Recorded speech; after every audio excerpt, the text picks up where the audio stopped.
Neste final de semana, a Igreja Cristã celebra o domingo da Santíssima Trindade. É um domingo após o domingo de Pentecostes. E todas as leituras do culto justamente apontam para o Deus triuno, Pai, Filho e Espírito Santo. E dentro dessas leituras, nós temos a leitura de Mateus, capítulo 28, versículo 16 ao 20. E ali Mateus, ele descreve Jesus dando as suas últimas instruções aos seus discípulos. Os discípulos estão lá na montanha, olhando para o seu Senhor ressuscitado, para o seu Redentor. E Jesus está dando a eles instruções que vão impulsionar a igreja em 2000 anos de compartilhamento do Evangelho, sobre o próprio Jesus.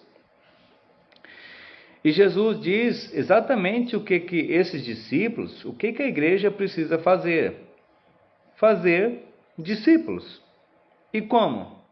Batizando-os em nome do Pai, e do Filho, e do Espírito Santo, a Trindade.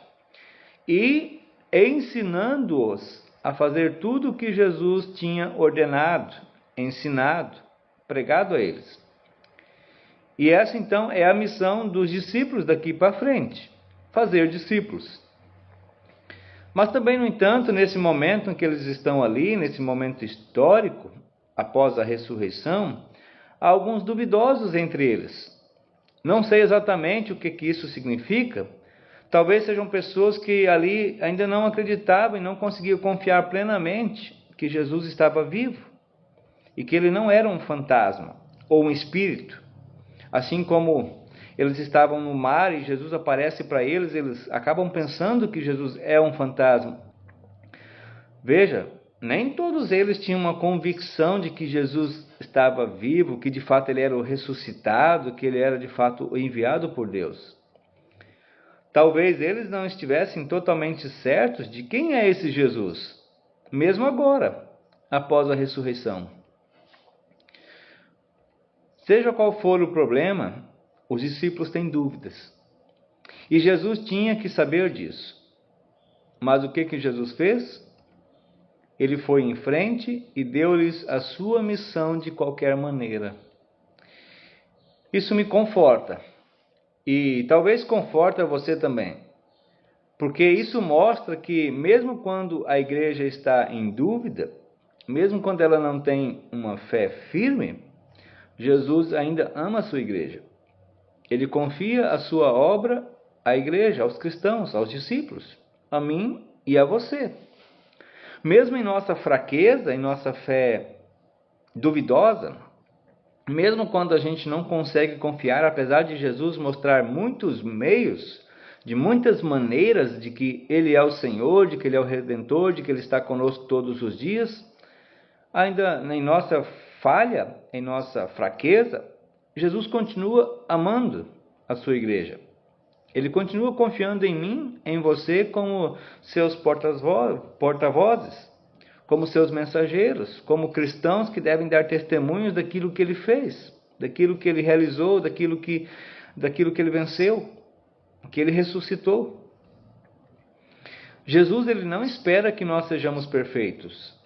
Ele não diz, bem, alguns de vocês ainda têm dúvidas, então vamos cancelar tudo. Não vou dar essa tarefa para vocês. Não. Jesus, ele está disposto a trabalhar conosco, mesmo em nossa fraqueza de fé. Às vezes parece que Jesus tem mais fé em nós do que nós mesmos. Ele confia. Ele entrega para nós o privilégio de nós sermos os seus mensageiros, de nós darmos testemunho, de nós apontarmos para a vida dele, para o amor dele, para a justiça dele, para a bondade dele. Veja, ele pode fazer isso. Ele confia em nós, porque Jesus sabe quem nós somos.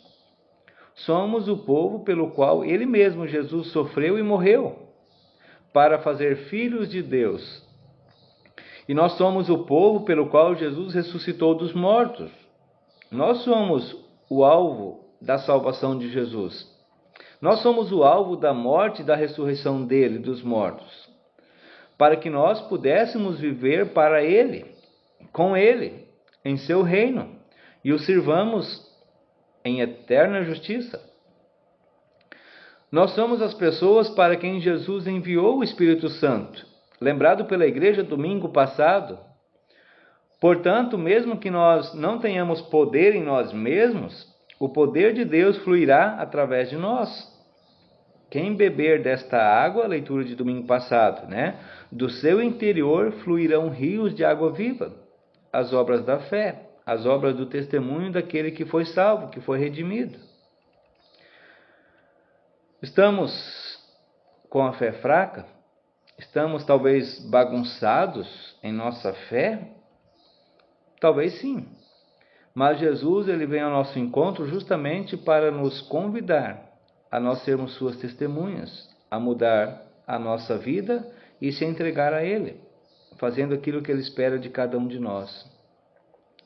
E lembre-se, no final dos tempos, todos ficarão maravilhados ao ver o que Deus realizou por meio do seu povo, mesmo um povo imperfeito.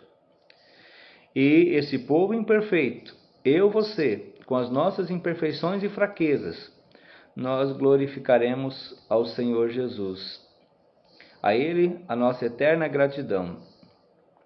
Querido Jesus, obrigado pela Tua morte e pela Tua entrega, pelo Teu resgate a mim e a todo o povo cristão.